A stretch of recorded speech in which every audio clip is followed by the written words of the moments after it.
presentamos el día de hoy va enfocado al curso Geometría, su aprendizaje y enseñanza. Y este video contiene las partes del triángulo. Espero y sea de tu agrado. Para comenzar, debemos recordar el concepto de triángulo, que es un polígono de 3 lados que da origen a 3 vértices y 3 ángulos.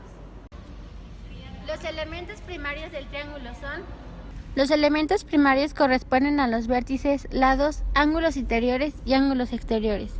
Los elementos primarios de un triángulo son vértices, son los puntos de origen de los segmentos. Se nombran con letras mayúsculas A, B, C, Z, etc. También posee lados, que son los segmentos de la poligonal.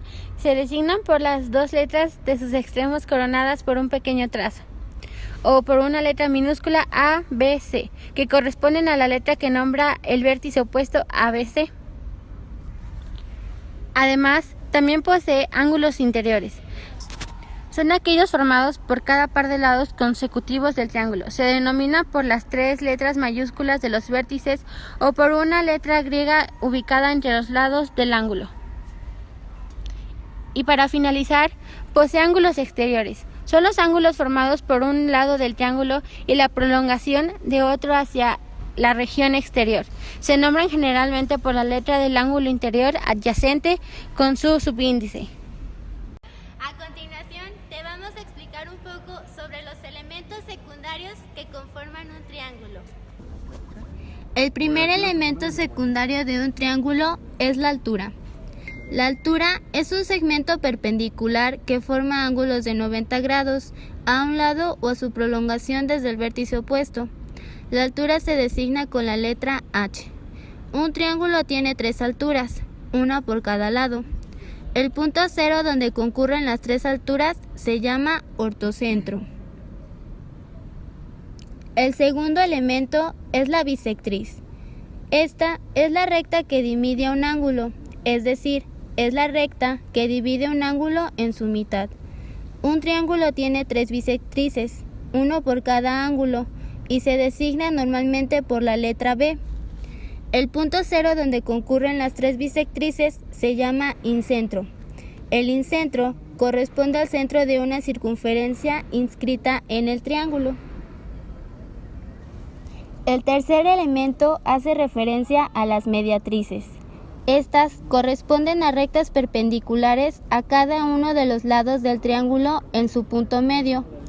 Las 3 simetrales se cortan en un punto llamado cero, circuncentro. La circunferencia pasa por los 3 vértices. En todo triángulo se puede circunscribir una circunferencia cuyo centro es el circuncentro. Otro de los elementos son las transversales de gravedad. Estas son segmentos trazados desde un vértice hasta el punto medio del lado opuesto. Todo triángulo tiene 3 transversales de gravedad, una por cada lado. El punto donde se intersectan las 3 simetrales se llama baricentro y se representa con la letra G.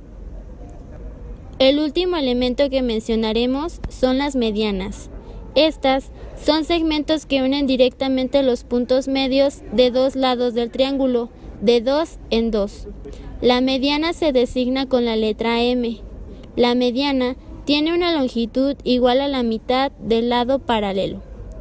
Al trazar las 3 medianas de un triángulo, este queda dividida en 4 triángulos congruentes. A continuación hablaremos de la clasificación de los triángulos y la primera de ellas es según la medida de sus lados.